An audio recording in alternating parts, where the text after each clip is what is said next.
Hello everyone, welcome to learn well. आज हम इस वीडियो में ऑफेंसेस एंड पेनल्टीज चैप्टर को डिस्कस करेंगे। यह चैप्टर बहुत ही ज़्यादा इम्पॉर्टेंट है final exam point of view से। इस चैप्टर में जीएसटी में कौन कौन सी ऐसे ऑफेंसेस एंड पेनल्टीज लगते हैं उसके बारे में पढ़ेंगे। First of all, introduction. An introduction of offence. Offence क्या होता है? An offence is a breach of law और rule, that is illegal act. Similarly, an offense under GST is a breach of provision of GST Act and GST rules. एक ऐसा act जो कि legal नहीं है लॉ के according. Offence एक ऐसी टर्म है जो यूज की जाती है फॉर ब्रीच ऑफ लॉ। कोई भी पर्सन जीएसटी एक्ट और जीएसटी रूल के अगेंस्ट काम करेगा या उसके प्रोविजंस को तोड़ेगा तो उस काम को ऑफेंस माना जाएगा। उसने लॉ को वायलेट किया है जो कि इलीगल है। अगर कोई भी पर्सन लॉ को तोड़ेगा तो उस पर पेनल्टी चार्ज की जाएगी। So the term penalty means failure to carry out statutory obligation. Proceeding start होगी ऑफेंस के रिलेटेड, देन उस पर्सन को या तो फिर पनिशमेंट दी जाएगी जैसे कि corporal punishment, corporal means jail, या तो फिर फाइन इम्पोज किया जाएगा। पेनल्टी मॉनेटरी होती है, सामान को जब्त कर लेते हैं। जब पर्सन पेमेंट नहीं करेगा उसका सामान अपने पास ही रख लेंगे तो उसको ऑप्शन दी जाती है कि अगर आपने अपना सामान वापस लेना है तो आपको कुछ पेमेंट करनी पड़ेगी उस सामान को वापस लेने के लिए। पनिशमेंट में इम्प्रिजनमेंट प्लस फाइन दोनों लगाया जाता है। अब हम liabilities and punishment under GST को डिस्कस करेंगे कि कौन कौन सी लाइबिलिटीज एंड पनिशमेंट लगाई जाती है। दो टाइप्स की लाइबिलिटीज एंड पनिशमेंट इम्पोज की जाती है, that is civil liability and criminal liability. Civil liability means जो आपकी स्टैट्यूटरी ऑब्लिगेशन या फिर ड्यूटीज बनती थी, अगर आपने उस स्टैट्यूटरी ऑब्लिगेशन को पूरा नहीं किया, अपनी ड्यूटीज को पूरा नहीं किया, तो उस केस में डिपार्टमेंट अथॉरिटी जीएसटी की आपके ऊपर सिविल लाइबिलिटी लगा सकती है। जो सिविल पेनल्टी होगी उसके अंदर आएगा कि या तो आपके ऊपर पेनल्टी लगाई जाएगी इन फॉर्म ऑफ मनी या फिर आपके सामान को कॉन्फिस्केट कर लिया जाएगा। कॉन्फिस्केट का मतलब होता है जब्त कर लिया जाएगा। जब जब कॉन्फिस्केट किया जाता है गुड्स को तो आपको ऑप्शन दी जाती है कि अगर आप अपने सामान को वापस लेना चाहते हैं तो फिर आपको कुछ अमाउंट पे करनी पड़ेगी, जितनी अमाउंट वह बोलेंगे अपने सामान को छुड़वाने के लिए, तो फिर आपका सामान आपको वापस मिल जाएगा। अब हम डिस्कस करेंगे क्रिमिनल लाइबिलिटीज क्या होती हैं। Criminal liabilities means it arises due to the offenses of criminal nature. Criminal liabilities होती हैं जब आप कोई ऐसा ऑफेंस करते हैं जो कि क्रिमिनल नेचर का है, यानी आपके ऊपर क्रिमिनल प्रोसीडिंग चल रही है। जीएसटी लॉ के अगेंस्ट ऐसा काम किया है जो कि क्रिमिनल नेचर का है, तब आपके ऊपर क्रिमिनल लाइबिलिटीज अराइज होती है। और जो क्रिमिनल लाइबिलिटीज होती हैं वो डिपार्टमेंटल अथॉरिटी नहीं लगाती है, यह क्रिमिनल कोड द्वारा लगाई जाती है। यह लाइबिलिटीज को लगाने का सिर्फ क्रिमिनल कोर्ट के पास ही राइट होता है। यहाँ पर पर्सन को इम्प्रिजनमेंट भी हो सकती है प्लस फाइन भी लगाया जा सकता है। जो भी रिजल्ट आएगा कोर्ट के द्वारा आपको मानना ही पड़ेगा। अब हम प्रोविजंस डिस्कस करेंगे of offences and penalty under GST. A part है major offence in GST law, section 73 and 74। Section 73 and 74 के अंडर मेजर ऑफेंसेस कौन कौन से आते हैं, जैसे कि पहला है where tax has not been paid, GST की पेमेंट नहीं कर रहा है वो पर्सन, और शॉर्ट पेमेंट ऑफ टैक्स, या फिर जितना टैक्स बनता था उतना उसने पे ही नहीं किया, उसका उसने हाफ पे किया है। Third is improper of ITC, या फिर इम्प्रॉपर यूटिलाइजेशन किया है इनपुट टैक्स क्रेडिट का। आईटीसी जितना बनता था उससे ज्यादा ले लिया है, या जिस तरीके से लेना चाहिए था उस तरीके से नहीं लिया है। Third is wrong refund of tax. Wrong refund ले लिया है टैक्स का रिफंड बनता नहीं था बट उसने फिर भी ले लिया है तो माना जाएगा कि उसने मेजर ऑफेंस किया है। पेनल्टी क्या होगी कि आपने जो काम किया है वो ऑफेंस अदर देन फ्रॉड है। तो जैसे कि ऑफेंस अदर देन फ्रॉड होता है कि गलती से हुआ है या फिर अदर होगा कि जानबूझकर किया है आपने, यानी आपकी इंटेंशन नहीं थी फ्रॉड करने की या फ्रॉड नहीं करना चाहते थे बट गलती से हो गया है या फिर आपने किया ही जानबूझकर है। A part है offense other than fraud, section 73, where the proper officer find that the tax has not been paid or short payment of tax or improper ITC or wrong refund of tax, but other than the reason of fraud, then the penalty is as follow. Offense other than fraud, section 73, officer सारी जांच पड़ताल करेगा कि उस person ने offence जानबूझकर किया है या फिर गलती से हुआ है उससे। तो अगर गलती से हुआ है तो सेक्शन 73 सब सेक्शन 9 के अकॉर्डिंग उस पर पेनल्टी चार्ज होगी और पेनल्टी होगी 10% ऑफ द टैक्स जितना उसने पे नहीं किया है और 10,000 रुपीज दोनों में से जो भी हायर होगा उतनी पेनल्टी उसको पे करनी पड़ेगी। अब बी पार्ट है offence for reason of fraud, section 74, where the proper officer find that the tax has not been paid or short payment of tax or improper ITC or wrong refund of tax due to the reason of fraud, then the penalty will be as follow.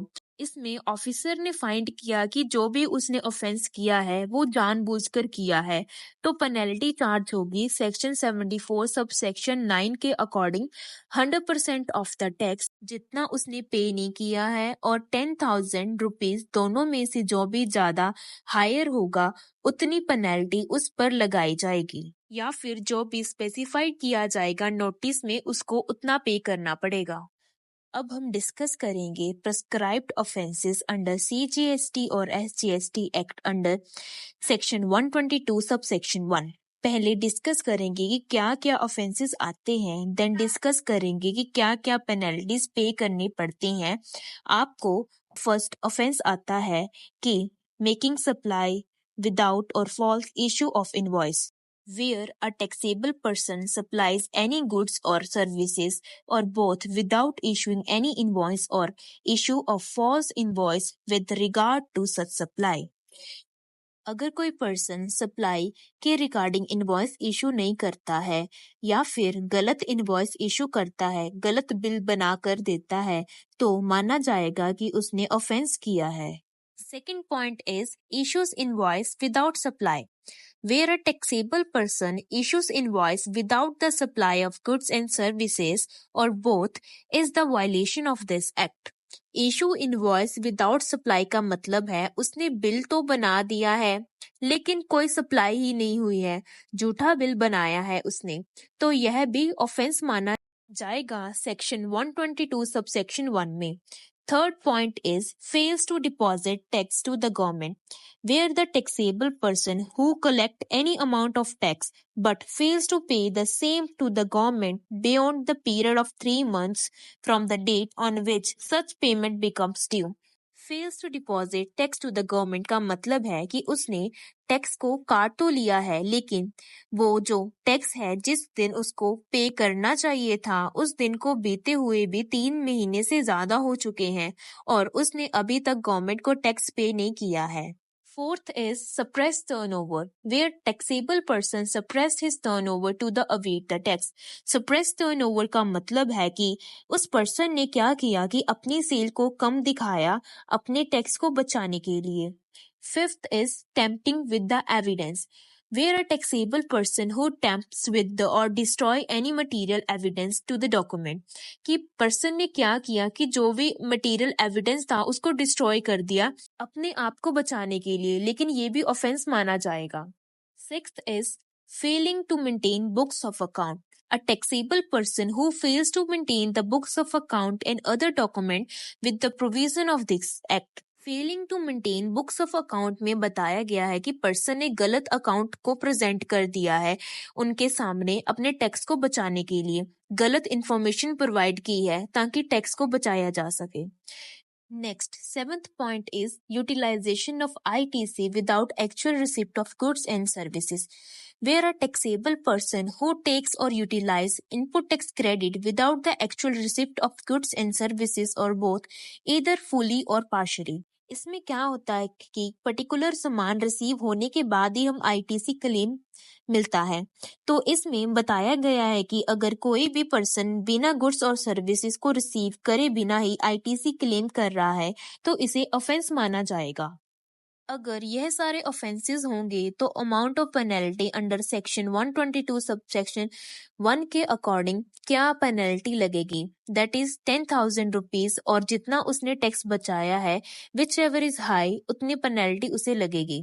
और कुछ further points भी हम लिख सकते हैं offences में, जैसे कि using registration number of another, कि एक व्यक्ति ने दूसरे व्यक्ति का रजिस्ट्रेशन नंबर यूज कर परचेज की और बिल उसके नाम पर बनाया है। Next point is collect tax in contravention of the provision, जिस टाइम टैक्स कलेक्ट करना चाहिए था उस टाइम नहीं किया है। Next point is fails to collect the tax, TCS को कलेक्ट करे जितना करना था उतना उसने नहीं किया, गवर्नमेंट को नहीं पे किया है। Next the last point is obtaining refund, जितना उसका रिफंड नहीं बनता था उससे ज्यादा रिफंड ले लिया है, यह भी ऑफेंसेस में आता है। तो यह सारे पॉइंट्स हैं ऑफेंसेस के, और हमने पेनल्टी क्या चार्ज होगी वो भी डिस्कस कर लिया है। अब नेक्स्ट है section 122 sub section 2, that is not or short paying of tax if wrong availing of input tax credit। इसमें भी दो कंडीशंस आती हैं, विदाउट इंटेंशन ऑफ फ्रॉड, कि उसका कोई इंटेंशन नहीं था फ्रॉड करने का, और second is with intention of fraud, कि उसका मकसद ही फ्रॉड करने का था और उसने फ्रॉड किया है। अगर विदाउट इंटेंशन ऑफ फ्रॉड है तो पेनल्टी चार्ज होगी 10,000 और 10% of the tax whichever is higher. अगर उसका इंटेंशन ही फ्रॉड करने का है तो उसमें पेनल्टी चार्ज होगी 10,000 और 100% of the tax whichever is higher उसे पे करना पड़ेगा। C part is penalty prescribed for any person other than the taxable person. Taxable person को छोड़कर कि जिसके ऊपर टैक्स लग रहा है उसको छोड़कर जितने भी पर्सन बच गए हैं उनके ऊपर जो पेनल्टी है लगाई जाएगी।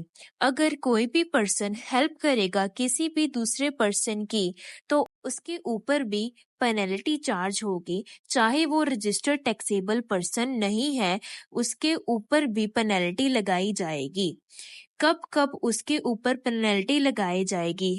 First is person support in offence, any person who aids और support any offence specified in section 122(1) is person support in offence. अगर कोई पर्सन ऑफेंस करने में हेल्प कर रहा है दूसरे पर्सन की तो उस केस में भी उसके ऊपर पेनल्टी लग सकती है। Second is person transporting, removing, depositing goods liable to confiscation. Any person who acquires possession or is concerned with the transportation, supplying, keeping, etc. of the goods which he knows are liable to confiscation under this act. जो goods confiscate होने वाली हैं जिसको इसके बारे में पता है तो फिर भी वो उसको ट्रांसपोर्ट कर रहा है, रिमूव कर रहा है, डिपॉजिट कर रहा है, अपने पास रख रहा है तो यह भी ऑफेंस माना जाएगा। Third is person failing to appear before the officer. Any person who fails to appear before officer of the central tax when issues with a sum on the for the appearance to give an evidence in inquiry. एक person है जिसको officer ने बुलाया था कि किसी भी reason से, जैसे कि किसी से एविडेंस मांगा था वो नहीं आया तो उस केस में भी ऑफेंस माना जाएगा। Fourth point is person failing to issue invoice. Any person who fails to issue invoice in accordance with the provision of this act. जिसको invoice issue करना चाहिए था वो invoice को issue नहीं कर रहा है या फिर एक्ट के अकॉर्डिंग issue नहीं कर रहा है, यह भी offense माना जाएगा। अगर यह सारे offenses होंगे तो amount of penalty section 122 subsection 3 में बताया गया है penalty for failure to furnish the information return. Information Information return is a return filed by various government authorities. If a person fails to furnish the return, will be liable for 100 per day. उसको 100 per day देना पड़ेगा, which the failure continues. जब तक failure चलता रहेगा तब तक उसको 100 per day देना पड़ेगा और maximum limit है 25,000. D part is general or residual penalty. Under section 125, any person who contravenes any of the provision of CGST Act or any rules made there under for which no penalty is separately provided. अगर कोई ऐसी contravency provisions है जो कि वो तोड़ते हैं CGST Act और any rules जो कि उन्होंने बनाए हैं उसके according, तो फिर वह liable हैं penalty के लिए which may be extend to 25,000. E part is general disciplines related to penalty. कौन कौन से जनरल डिसिप्लिन्स हैं जो अप्लाई होते हैं जब पेनल्टी किसी भी चीज पर लगाई जाती है? तो क्या जनरल डिसिप्लिन अप्लाई होते हैं? फर्स्ट है हमारा no penalty for minor breach, मतलब कोई भी छोटी गलती कर दी जो कि इजीली रेक्टिफाई आप कर सकते हो। तो अगर कोई ऐसी गलती हुई है आपसे जो कि 5,000 से कम की है तो आप पर कोई भी पेनल्टी नहीं लगाई जाएगी। यह सेक्शन 126 सब सेक्शन 1 में बताया गया है कि no officer under CGST shall impose penalty for minor breach of tax regulation, that is mistakes in the documentation which can be easily rectified and made without fraudulent intent. कोई भी document देना रह गया है या फिर डॉक्यूमेंट में कुछ ऐसी मिस्टेक है जो कि इजीली रेक्टिफाई हो सकती है तो यह माइनर ब्रीच में कंसीडर होगा। Next is penalty depends on severity of breach. No penalty shall be imposed on any of the person for minor breach. Penalty depends on facts and circumstances of each case with the degree of severity of breach under CGST Act. Severity of breach का मतलब है कि आपके ऊपर कितनी penalty लगाई जाएगी वो इस बात पर डिपेंड करेगा कि आपकी जो ब्रीच है कि आपकी जो गलती है वो कितनी बड़ी है।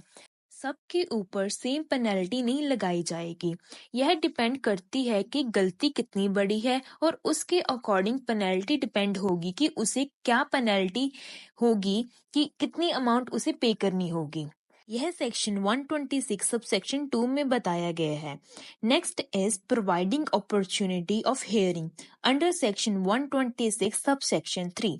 No penalty shall be imposed penalty without giving him opportunity of being hearing, यानी कि किसी भी पर्सन के ऊपर पेनल्टी लगाने से पहले उसे बोलने का मौका दिया जाएगा।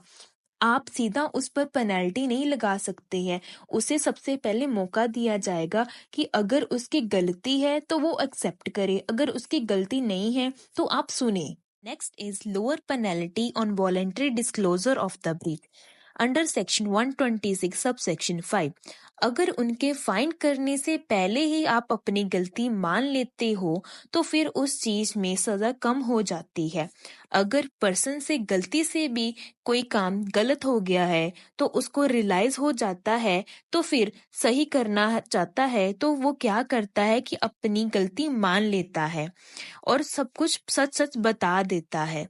तो वो अपने आप ही अगर बता देगा तो उस पर पेनल्टी कम चार्ज होगी। Next and the last one is non application of the provision under section 126 sub section 6. सारी प्रोविजंस अप्लाई नहीं होती हैं। अगर कोई पेनल्टी है भी तो जो है वो फिक्स सम है और फिक्स परसेंटेज में प्रिस्क्राइब होती है। So these are the offenses and penalty under this chapter. I hope you like the video. Please do like, share and subscribe my channel and press the bell icon for further updates.